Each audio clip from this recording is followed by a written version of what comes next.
घर में 11 होती है, वहाँ सभी देवियाँ रहती है। जिस घर में 11 होती है, वहाँ सभी देवियाँ रहती है।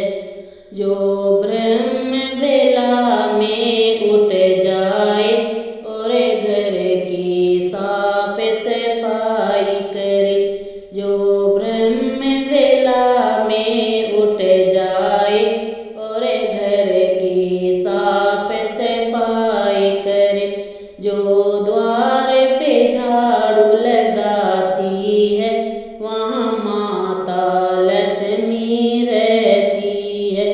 जो द्वार पे झाड़ू लगाती है, वहाँ माता लक्ष्मी रहती है। जिस घर में 11 होती है, वहाँ सभी देवियाँ रहती है। जिस घर में 11 होती है, वहाँ सभी देवियाँ रहती है।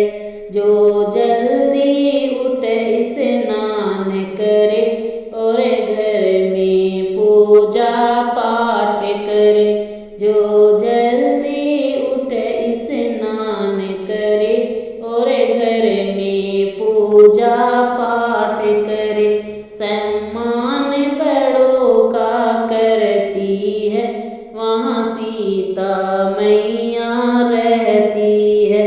सम्मान बड़ों का करती है, वहाँ सीता मैया रहती है।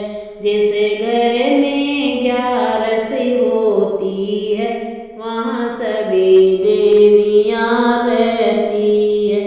जो प्रेम से खाना बनाती है, पहले प्रभु को भोग लगाती है। जो प्रेम से खाना बनाती है, पहले प्रभु को भोग लगाती है। और प्रेम से सबको खिलाती है, वहाँ अन्नपूर्णा माता रहती है। और प्रेम से सबको खिलाती है, वहाँ अन्नपूर्णा माता रहती है। जिस घर में 11 होती है, वहाँ सभी देवियाँ रहती है। जिस घर में 11 होती है, वहाँ सभी देवियाँ रहती है। जो मीठा सबसे बोलती है, वहाँ गुस्सा कभी ना करती है। जो मीठा सबसे बोलती है और गुस्सा कभी ना करती है। मिलजुल के प्रेम से रहती है, वहाँ माता सरस्वती रहती है। और मिलजुल से प्रेम से रहती है, वहाँ माता सरस्वती रहती है। जिस घर में 11 होती है, वहाँ सभी देवियाँ रहती है।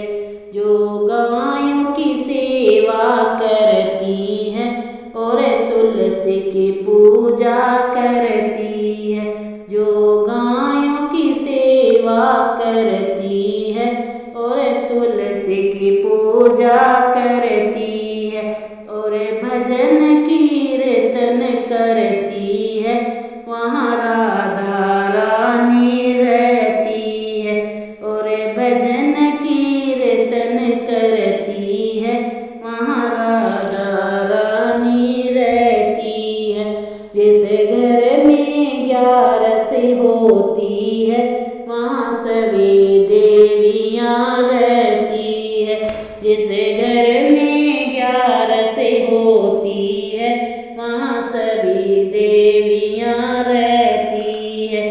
जो अपने पति का मान बढ़ाती है और रूखा सो कभी खाती है, जो अपने पति का बढ़ाती है और रूखा सूखा भी खाती है और दुनिया वालों से छुपाती है। वहाँ गौरा मैया रहती है, जो दुनिया वालों से छुपाती है। वहाँ गौरा मैया रहती है। जिस घर में 11 होती है वहाँ सभी देवियाँ रहती है। जिस घर